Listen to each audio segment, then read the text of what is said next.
আইপিএলের মাঝপথে দিল্লি ক্যাপিটালস আর একটা মারাত্মক প্লেয়ারকে কিনে নিল। কেকেআর এবং দিল্লির মধ্যে ম্যাচ হবে ইডেন গার্ডেনে 29 তারিখে, আর সেই ম্যাচের আগে দিল্লি ক্যাপিটালসের দলে যোগ দিয়ে দিবেন সেই মারাত্মক প্লেয়ার।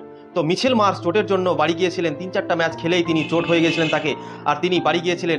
তার আসার কথা ছিল কিন্তু সে চোটের জন্য আসতে পারলো না, তার চোট অনেক গম্ভীর, তাই জন্য তিনি আর আইপিএল 2024-এ আসতে পারলো না। তাই জন্য তার বদলি হিসাবে একটা মারাত্মক প্লেয়ারকে কিনে নিয়েছে দিল্লি ক্যাপিটালস মাত্র 50 লক্ষ টাকায়।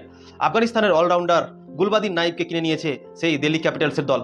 কলকাতা ম্যাচের আগে দিল্লি ক্যাপিটালসের হয়ে যোগ দিয়ে দিবেন, দিল্লি ক্যাপিটালসের দলে যোগ দিবেন সেই গুলবাদিন নাইব, তাকে সাইন করিয়ে নিয়েছে দিল্লি ক্যাপিটালস। তো মিচেল মার্শ প্রত্যেকবার একই কাহিনী হয় মিচেল মার্শের সঙ্গে, ও আইপিএল খেলতে আসে, 3-4টা ম্যাচ খেলে, তারপরে চোট হয়ে যায়, তারপরে বাড়ি চলে যায়। তার বদলি হিসাবে আবারও অন্য কাউকে নিয়ে আসা হয়, কিন্তু এই বছরও সেই একই কাহিনী আমরাও দেখতে পেলাম। কি আবারও সেই চোট হয়ে গেল, 3-4টা ম্যাচ খেলে চোট হয়ে গেল, আবার বাড়ি গেল, বলেছিল কি আমি আসবো আবার ফিরে, কিন্তু তার চোট নাকি এতটাই গম্ভীর হয়ে গেছেন তিনি আর আসতে পারছেন না। কেননা বিশ্বকাপ সামনে আছে, আবার যদি খেলতে আসে আর কিছু যদি হয়ে যায় তো বিশ্বকাপের জন্য খুব ভারী পড়ে যাবে। তাই জন্য মিচেল মার্শ আর এই আইপিএল খেলতে আসলো না। আর দিল্লি ক্যাপিটালস এবছর ভালো একটা পারফরমেন্স করছে না, তাই জন্য মিচেল মার্শ ভেবেছেন আমি আর খেলতে যাব না, আমি একেবারে বিশ্বকাপই খেলতে নামবো। তো কি বলবো দাদা, এটাই কাহিনী মিচেল মার্শের, প্রত্যেক বছর এটাই হয় তার।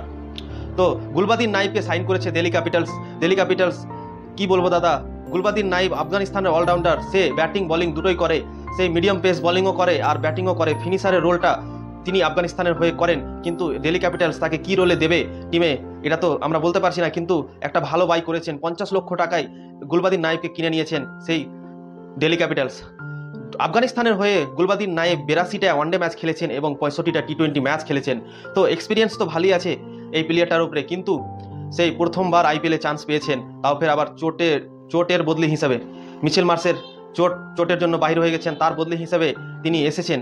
তো দেখা যাক সে খেলার সুযোগ পাবে কি পাবে না সেটা তো বলতে পারছি না, কিন্তু কলকাতার সঙ্গে ম্যাচ খেলবে দিল্লি ক্যাপিটালস 29 তারিখে ইডেন গার্ডেন্সে, আর সেই ম্যাচের আগে যোগ দিয়ে দেবেন গুলবাদিন নাইব দলে।